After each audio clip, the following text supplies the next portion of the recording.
करके श्रीमन नारायण जब बाहर निकलते हैं ना तो वही ब्रह्मांड कहलाया जाता है और वह जल पर शयन करते रहते हैं। लेकिन जब उनकी इच्छा होती है सृष्टि करने की तो उनकी नाभि से कमल दल निकलता है, उस पर ब्रह्मा जी विराजमान हो जाते हैं और यह ब्रह्मा जी जिधर भी देखते हैं मुड़ करके उधर ही इनके मुख होते हैं। और देखिएगा इन्होंने खोज करने का प्रयत्न किया, कहाँ से आया गया है, कहाँ से मुझे भेजा गया है, मुझे करना क्या होगा, लेकिन यह कुछ भी हासिल नहीं कर पाते। लेकिन इन्हें दो शब्द मिले हैं, जल में बहते हुए त और प, उनको मिलाकर के इन्होंने शब्द बनाया है तप, माने तप करना है। और ब्रह्मा जी ने 100 वर्ष तक तप किया है, कठोर तपस्या की। जब भगवान नारायण प्रकट होकर के आए और उन्हें अपना बहुत सुंदर सृष्टि की रचना करने का अधिपति बनाया है, बहुत सुंदर। लेकिन ब्रह्मा जी ने कहा प्रभु जी सृष्टि के अधिपति के अभिमान, कहीं अगर मुझे अभिमान हो गया तो क्या होगा। भगवान नारायण ने उन्हें दिव्य भागवत चतुर्थ श्लोक की दिव्य ज्ञान प्राप्त कराया है। इनके प्रताप से तुम्हें कार नहीं छुएगा, अभिमान नहीं आएगा। और देखिए बहुत सुंदर सृष्टि का अधिपति बनाकर सृष्टि की रचना करने का आदेश किया है और भगवान अंतर्ध्यान हो गए। लेकिन ध्यान रखना है, यह ब्रह्मा जी ने पवित्र मन से सनकादिक ऋषियों को उत्पन्न किया है और अविद्या को उत्पन्न किया है, लेकिन इन्होंने सृष्टि करने से मना कर दिया और यह तपस्या करने चले गए।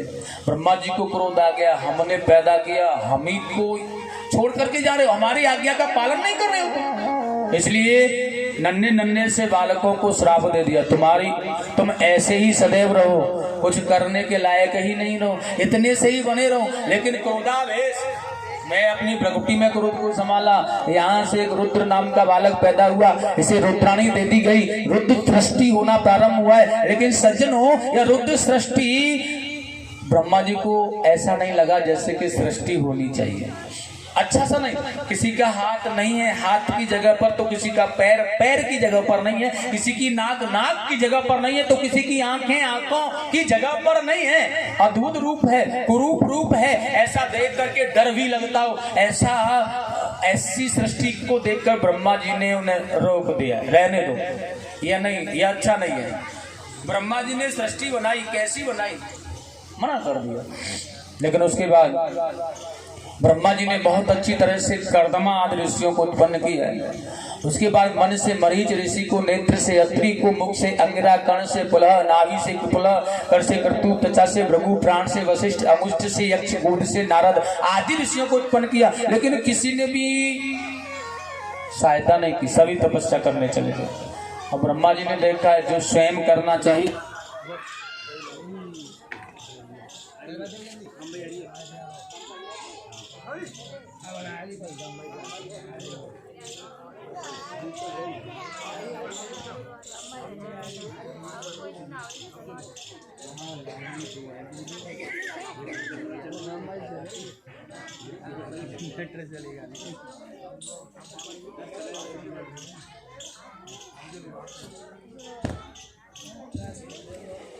बोलो वृंदावन बिहारी लाल की, आनंद कंद भगवान की। ब्रह्मा जी ने लगा जो भी करना है स्वयं करना है, इसलिए ब्रह्मा जी ने अपने शरीर के 2 भाग किए। और देखिएगा दाहिने भाग से मनु जी महाराज को और बाएं भाग से शत्रुपा को उत्पन्न किया इन्होंने, और इन दोनों को मैथुन सृष्टि करने का आदेश कर दिया। मनु जी महाराज ने मैथुन सृष्टि के द्वारा 5 संतान पैदा किए हैं। इनके यहाँ पर 3 कन्या हुई हैं, देवहूति, आकृति और प्रसूति। और इनके यहाँ पर 2 पुत्र हुए हैं, प्रियव्रत और उत्तानपाद। ध्यान रखना है, बहुत ही सुंदर भाव है। लेकिन सृष्टि का अभाव है, यह सृष्टि को कहाँ पर नियमित रूप से रखा जाए, कैसे किया जाए, बहुत सुंदर बात है। और ब्रह्मा जी ने जाकर के भगवान मनु जी ने ब्रह्मा जी से कहा है तो गोविंद का ध्यान किया ब्रह्मा जी ने, भगवान श्रीमन नारायण का ध्यान किया है। और ध्यान करते उनको ठीक आने पर उनकी नासिका से मुष्ट के बराबर 12 का बच्चा निकला है। बड़ा सुंदर कहा गया है महाराज, यह भगवान का ही अवतार है जो कुछ पल में ही बहुत विशाल कामायतुर हो गया। इसलिए प्रेम से बोलेंगे 12 भगवान की। और यह जल में छिपी हुई पृथ्वी को अपनी घ्राण शक्ति से उबार करके लेकर के आ रहा है। हिरण्याक्ष का वध किया और पृथ्वी को जल के ऊपर स्थापित किया है बहुत अच्छी तरह से, जहां सृष्टि का प्रतिपादन होना प्रारंभ हुआ है। प्रेम से बोलेंगे 12 भगवान की, आनंद कंद भगवान की जय जय श्री। अब तो सृष्टि को आरंभ किया गया है, बड़ा सुंदर भाव। लेकिन यहाँ पर बताया गया है महाराज ये हिरण्याक्ष कौन था जिसका वध 12 भगवान ने किया है। बहुत सुंदर बात है। देखिएगा, एक बार की बात है, बहुत प्राचीन कथा है। ये कश्यप जी महाराज की संतान है दैत्य और देवता। बहुत वर्षों के बाद में कश्यप जी महाराज अपनी पत्नी दिति के आश्रम पर पधारे, और जब दिति के आश्रम पर पधारे हैं तो संध्या प्रहर का ध्यान अवस्था में बैठे हुए थे, लेकिन काम वासनाओं से प्रेरित माता दिति ने उनके वस्त्रों को खींचना प्रारंभ किया है। उन्होंने उनके मनोरथ बहुत समझाने के बाद भी वो नहीं मानी, उनके मनोरथ को पूर्ण किया, स्वच्छ होकर के ध्यान में बैठे। लेकिन जब उनके पास में आए हैं तो उन्होंने बताया है देवी आपने जघन्य अपराध किया है भगवान का, इसलिए तुम्हारे यहाँ पर पुत्र तो होंगे लेकिन वह दुष्ट पुत्र होंगे जो कि साधु महात्माओं को सताने वाले होंगे, ब्राह्मणों को सताने वाले होंगे, जो किसी का कहना नहीं मानेंगे। लेकिन ध्यान रखना है, यह बात माता दिति को पता चला तो उन्होंने प्रसव काल को नहीं होने दिया। बहुत याचना की, कश्यप जी महाराज से प्रार्थना की, लेकिन उन्होंने कहा भैया संसार में जैसा कर्म किया है वैसा तो फल मिलना है, और तुमने जैसा किया है उसका परिणाम तो वैसा ही होगा। लेकिन उन्होंने समझाया देवी मैं बताने का प्रयास कर रहा था, भूल हो गई प्रभु क्षमा कर दो हमें, लेकिन अब जो हो गया है वह तो हो ही गया। बताया है कश्यप जी महाराज ने देवी संध्या का समय जिस समय होता है भगवान भास्कर छिप रहे होते हैं, संध्या प्रहर जिसे कहते हैं, उस समय हमें 4 कार्य नहीं करने चाहिए। स्वामी सुखदेव जी बड़ा सुंदर कह रहे हैं वो 4 कार्य कौन से हैं जिन्हें नहीं करना चाहिए। संध्या काले च संप्राप्ते जित श्वासो नृपात्मज। ध्यान रखना है, संध्या के समय पर हमें 4 कार्य बिल्कुल नहीं करने चाहिए। सबसे पहला कार्य है संध्या के समय आहारे में पुनम निद्रा स्वाध्याय विशेषतः श्री कृष्ण गोविंद हरे मुरारे।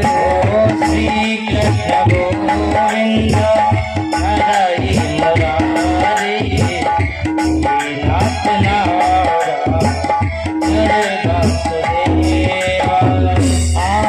जायते व्याधि गर्भ दुष्ट मैथुने श्री कृष्ण गोविंद हरे मुरारे। श्री कृष्ण गोविंद हरे मुरारे। नाथ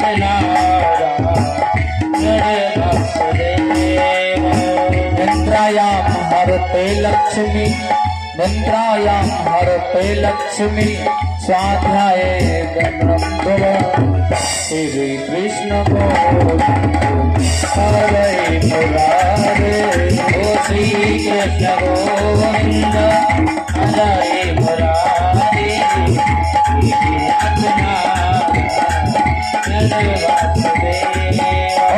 श्री कृष्ण गोविंद हरे मुरारे। हे नाथ नारायण वासुदेवा। श्री कृष्ण गोविंद हरे मुरारे। नाथ नारायण वासुदेवा। आहारे मैथुन निद्रा स्वाध्याय विशेषतः। ध्यान रखना है, संध्या के समय हमें इस बात का ध्यान रहना चाहिए। बिल्कुल हमें संध्या के समय विषयों का परित्याग करना चाहिए। मैथुन क्रिया अगर संध्या के समय हम करते हैं, हमारे माता पिताओं को ख्याल नहीं रहता इस बात का, तो दुष्ट संतान होने का भय होता है। वह संतान कभी किसी ब्राह्मण का, किसी माता पिता का, किसी बुजुर्ग का सम्मान नहीं कर सकती। जो माता दिति ने भूल की वह नहीं करनी चाहिए हमें। और उसके बाद में बताया है भोजन नहीं करना चाहिए संध्या के समय, क्योंकि जिस समय भगवान सूर्य अस्त हो रहे होते हैं, संध्या प्रहर होता है, ना दिन होता है ना रात्रि होती है, उस समय अगर हम भोजन कर रहे होते हैं ना, अनगिनत अपगुण, अनगिनत रोगों से ग्रसित शरीर हो जाता है हमारा। आज की दुनिया में यह देखने मिल रहा है ना, कितने प्रकार के रोग हमारे अंदर हैं जो हमारे अंदर से प्रकट होते हैं, इनकी कोई गणना नहीं है। वही भूल है हमारी जिनके कारण यह रोग ग्रसित हमारा शरीर हो रहा है। हमें भोजन संध्या प्रहर से पहले करना चाहिए 2 घड़ी, या बाद में करना चाहिए, संध्या समय नहीं करना चाहिए। उसके बाद बताया है संध्या के समय पठन पाठन नहीं करना चाहिए, क्योंकि उस समय पठन पाठन करने से भगवान रुद्र नाराज होते हैं, विवेक नष्ट होने का भय होता है। संध्या के समय निंद्रायाम हरते लक्ष्मी, हमें निंद्रा देवी को बुलाना नहीं चाहिए। अगर निंद्रा संध्या के समय हम सो जाते हैं गहरी निंद्रा में, तो हमारे गहरी निंद्रा में जाते ही लक्ष्मी जी हमें छोड़ करके चली जाती हैं, किनारा कर जाती हैं। ये 4 कार्य हमें संध्या के समय पर बिल्कुल भी नहीं करने चाहिए, ये वर्जित है। संध्या काले संप्राप्ते चतुर्कमाण वर्जित, ये वर्जित कार्य है जो संध्या के समय हमें कदापि नहीं करने चाहिए। जिस समय भगवान सूर्य अस्त हो गए हैं, वह हमें दिख नहीं रहे हैं और दिन सा है, रात्रि नहीं है, उसे संध्या कहते हैं। बिल्कुल उस समय क्या करना चाहिए? उस समय हमें अपने गुरु जी के मंत्र का जाप करना चाहिए, या फिर टहलना चाहिए, या फिर पूजा पाठ अर्चना वंदन जो भी कुछ वो करना चाहिए, लेकिन यह 4 कार्य नहीं करने चाहिए। निश्चितः जीवन में सफलता मिलेगी। महाराज माता दिति ने भूल की, प्रणाम, 100 वर्ष तक गर्भ धारण किया, तब उन्हें आकर के बताया ब्रह्मा जी ने तुम्हारे यहाँ तुम्हारा पौत्र होगा ना, वह भगवान का भक्त होगा। लेकिन देवी यह देख लो, पौत्र तब होगा जब पुत्र होंगे। इसलिए उस पौत्र की लालसा पाकर के दिति ने प्रसव होने दिया, तो हिरणा कश्यप और हिरणाक्ष नाम के 2 विशाल दैत्य निकले, जो कुछ ही समय में बलवान हाथियों के समान हो गए। और ये देखिएगा, यह हिरणाकश्यप और हिरणाक्ष है ना, इन्होंने क्या किया, अहम ब्रह्मास्मि, यही भगवान बन बैठे दुनिया के। हिरणाक्ष ना वरुण देवता को जाकर के ललकार देता है एक दिन। वरुण देवता ने जाकर कहा प्रभु हम तुम्हारे लायक योद्धा नहीं है, और वहां उसने बता दिया तुम्हारे लायक योद्धा संसार में एक ही है, और वह है पुराण पुरुष। अब यह पुराण पुरुष की खोज में गदा लेकर के घूम रहा है हिरणाक्ष। नारद जी से रास्ते में मिल गए, नारद जी के जूड़े को पकड़ लिया, यही पुराण पुरुष हो सकता है। लेकिन नारद जी ने समझाया, सुनो भैया मैं पुराण पुरुष नहीं, मैं तुम्हारा हितैषी नारद हूँ, मैं बताऊंगा तुम्हें पुराण पुरुष कहाँ रहता है। बड़ा सुंदर बताया, वो पुराण पुरुष जल में छिपी पृथ्वी को लेने गया है, जाकर मिल लो। और हिरणाक्ष ने आकर भगवान से खामाखा युद्ध प्रारंभ कर दिया, और गोविंद ने उसे परास्त करके उसका वध करके पृथ्वी को जल के ऊपर स्थापित किया राजा परीक्षित। इस कारण से भगवान ने हिरणाक्ष का वध किया। प्रेम से बोलेंगे 12 भगवान की। और देखिएगा यहाँ तपस्या पूर्ण हो गई है आज कर्दम ऋषि की, तो भगवान उन्हें वरदान देने के लिए आए, जो भी मांगना है मांग लो। लेकिन कर्दम ऋषि ने कहा प्रभु जी मेरे पिताश्री ने सृष्टि करने में सहयोग के लिए मुझे आग्रह किया था, लेकिन मैंने उन्हें ठुकरा दिया। अब वह पुत्र ही किया जो पिता की आज्ञा का पालन न करे। इसलिए मैं चाहता हूं कि मुझे ऐसा वरदान दें आप जिससे मैं अपने पिताजी की इच्छा पूरी कर पाऊं। भगवान ने कहा तथास्तु, हम वरदान देते हैं आज से 3रे दिन मनु जी महाराज सुंदर कन्या तुम्हारे लायक जो होगी लेकर तुम्हारे आश्रम पर आ जाएंगे, विवाह कर लेना, अपने पिताजी की इच्छाओं को पूरा करना। लेकिन कर्दम जी ने कहा प्रभु विवाह तो मैं कर ही लूंगा, लेकिन एक शर्त है मेरी, और वह शर्त क्या है, आप मेरे यहाँ पर पुत्र बन करके आएंगे तो आप मेरे यहाँ पुत्र बन करके, बिल्कुल आपके जैसा, बिल्कुल आपके जैसा पुत्र चाहिए मुझे। भगवान ने कहा भैया हमारे जैसा तो दुनिया में हम ही हैं, इसलिए ठीक है हम तुम्हारे यहाँ पुत्र बन करके आएंगे। आशीर्वाद दे दिया है, वरदान दे दिया, तथास्तु ऐसा ही होगा। लेकिन वहाँ आश्रम पर बहुत सुंदर सफाई की है करदम जी महाराज ने। परीक्षित महाराज ध्यान देना है, आज के जमाने में अगर कोई आकर कह दे तो मैं भूल से भी कि तुम्हारे लड़के के सगाई वाले आ रहे हैं और भूल से भी झूठे के लिए आकर के अगर कोई कह दे तो हम उसे सांच मान करके बड़ी सुंदर तैयारी करते हैं ना है? कितनी सुंदर मिठाइयाँ और न जाने कितने प्रकार की नमकीन बिस्कुट हैं, चाय दूध पानी जैसी सेवा होती है, कुर्सियां मेज लगवा देते हैं।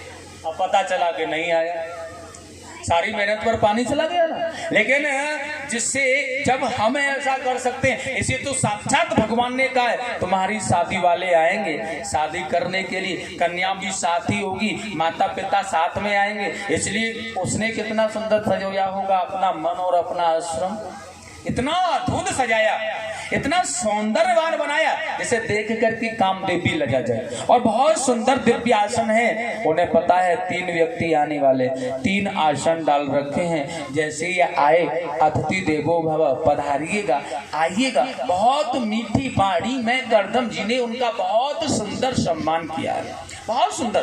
पधारिए, बैठ जाइएगा। मनु जी शत्रुपा आसन पर बैठ गए, देवहूति खड़ी हैं बेचारी आसन पर नहीं बैठी हैं। और ये करदम जी बार बार कह रहे हैं बैठ जाइएगा, आप आसन पर बैठ जाओ देवी, ये आसन आपके लिए, बैठ जाओ देवी, बैठ जाओ आसन पर। लेकिन ये नहीं बैठी आसन पर। कारण क्या है? ये आसन को ग्रहण क्यों नहीं कर रही है? बड़ा सुंदर बात है महाराज, बड़ा सुंदर भाव से बताया जा रहा है। देवहूति किसे कहते हैं यह सोचना चाहिए। देवहूति किसे कहते हैं? देवहूति कहते हैं हमारी जो सतबुद्धि है ना, जो देवताओं को बुलाने में समक्ष है, जो देवताओं को अपने मंत्र की आहुति से बुला लेती है, उस सतबुद्धि को देवहूति कहते हैं। वही सतबुद्धि हमारी देवहूति होती है, जिसके अंदर विवेक भरा है, ज्ञान भरा है, सद्भावनाएं भरी है, जो पहचानने में देर नहीं करती सत्य क्या है, सत्य क्या है। ऐसा देवहूति का मन है। और उसने जानने में कोई देर नहीं की कि यही मेरे पति बनेंगे, निश्चितः यही मेरे पति। इसलिए आसन, यहाँ तीसरा कोई व्यक्ति मुझे नहीं नजर आ रहा है जिसने ये आसन बिछाए हो। इसलिए ये आसन जो बिछाने वाले हैं ये कौन है? ये हमारे पति, यही इन्होंने आसन डाले हैं। लेकिन मैं इनके द्वारा आसन पर बैठ जाऊंगी तो मुझे नरक में जाना पड़ेगा, उसे कोई भी टाल नहीं सकता है। और यही बात उनको मन को खा रही है। लेकिन एक बात और है, ध्यान रखना है, महापुरुषों ने कहा है देवहूति ने विवाह से पहले करदम ऋषि को अपना पति मान नहीं लिया है, तो शास्त्र का नियम है पति की आज्ञा का उल्लंघन नहीं करना चाहिए, पति की आज्ञा का उल्लंघन नहीं करना चाहिए। और यहाँ पर अगर पति की आज्ञा का उल्लंघन होता है तो नरक में जाने से कोई नहीं रोक पाएगा। ध्यान रखना है, अगर पति के बिछाए आसन पर बैठ जाती है तो भी नरक में जाना पड़ेगा, और आसन पर नहीं बैठे तो भी नरक में जाना पड़ेगा। ऐसी अवस्था में क्या करना चाहिए देवहूति को? आसन पर बैठे तो भी नरक में जाना है, आसन पर नहीं बैठे तो भी नरक में जाना है। अब क्या करना चाहिए? यह सतबुद्धि है, विवेक रूपी बुद्धि। और आज की देवहूतियों से पूछा जाए तो कहने में देर नहीं होगी, आसन पर बैठ ही जाना चाहिए। ध्यान रखना है, बड़ी विचित्र बात है, केवल आसन पर बैठना है। देवहूति आसन पर नहीं बैठी, और आसन पर ना बैठ करके और उसी आसन के समीप जमीन पर बैठ गई, अपने अंगुष्ठ का नाखून उस पर आसन पर रख दिया और आग्रह कर दिया पतिदेव यह आसन तुम्हारा स्वीकार है लेकिन बैठूंगी नहीं। लेकिन यह देवहूति की बात है। यहाँ करदम जी के विषय में जानना चाहेंगे, करदम किसे कहते हैं? करदम कहते हैं कर दमन, जिसने अपनी प्रत्येक इंद्री का दमन कर लिया उसे करदम कहते हैं। मनु जी ने कहा है हम अपनी पुत्री का विवाह आपके साथ करना चाहते हैं, क्या मर्जी है? करदम जी को कहने में देर नहीं लगी, मैं विवाह करने के लिए तैयार हूँ, लेकिन एक सतपुत्र होने के बाद संन्यास लेकर वन में चला जाऊंगा। अगर तुम्हारी पुत्री को यह रिश्ता मंजूर हो तो ठीक है। लेकिन अब मनु जी ने देखा विवाह हुआ नहीं, संन्यास की बात पहले कर दी। पुत्री की तरफ देखा, पुत्री ने बता दिया मुझे ऐसे ही जितेंद्रिय पति की आवश्यकता है पिताश्री।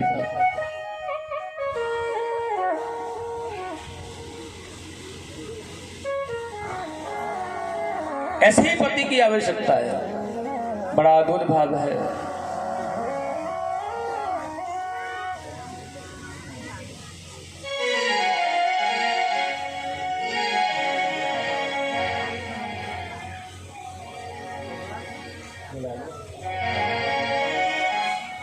बहुत सुंदर भाव, बहुत ही आनंदमय। और विवाह हो गया बहुत अच्छी तरह से देवहूति का और करदम का। लेकिन देखिएगा माता पिता विवाह के बाद में चले गए, लेकिन यहाँ करदम जी की समाधि लग गई। 40 वर्ष तक समाधि में रहे करदम मुनि ने नेत्र खोला तो अपनी पत्नी की देखी दशा क्या है। वह बेचारी सेवा करने में लगी है। माता पिता जिसके हवाले सौंप गए, जहां बांध गए वहीं बंधी रही। करदम जी को बड़ा ख्याल मन में हुआ। उन्होंने जलाशय प्रकट किया। दिव्य देव योग से एक सुंदर विमान आया जिसमें स्नान कर विमान में बैठे या लोग लोकांतरों का भ्रमण करने लगे यहाँ। और देखिएगा बड़ी सुंदर बात यह है, आज लौट करके आए तो इनके यहाँ पर 3 कन्या, ये 9 कन्या हुई हैं। उसके बाद करदम मुनि ने देवहूति ने प्रसन्नता पूर्वक भगवान नारायण का बहुत सुंदर व्रत किया है। भगवान नारायण ने आकर के उन्हें दर्शन दिया और माता देवहूति ने भी वही वरदान मांगा जो करदम जी का है, मुझे आप जैसा पुत्र चाहिए। तो भगवान उनके यहाँ कपिल के रूप में अवतरित होकर के आए। प्रेम से बोलेंगे कपिल भगवान की। देखिएगा यह 9 कन्याएं विवाह के योग्य हो गई बेचारी, तो उनका विवाह कर दिया। 9 ऋषियों को बहुत सुंदर तरह से 9 कन्याओं को अर्पण किया करदम जी ने।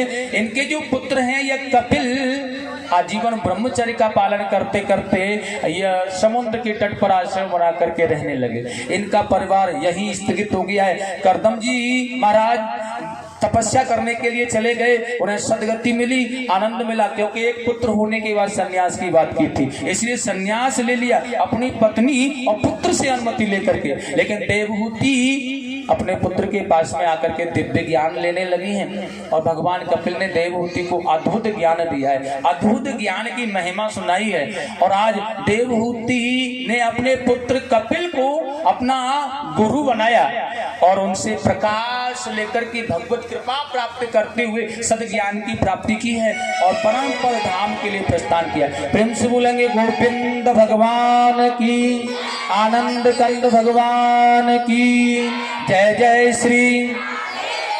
सुखदेव जी स्वामी ने कहा इनकी दूसरी पुत्री आकृति का विवाह प्रजापति रुचि के साथ हुआ है। इनके यहाँ यज्ञ भगवान और दक्षिणा हुए, जिनका आगे चलकर विवाह हुआ और संतोष तोष प्रतोष आदि 12 पुत्र हुए। इनका परिवार बहुत आगे तक बढ़ता गया, वृद्धि करता गया।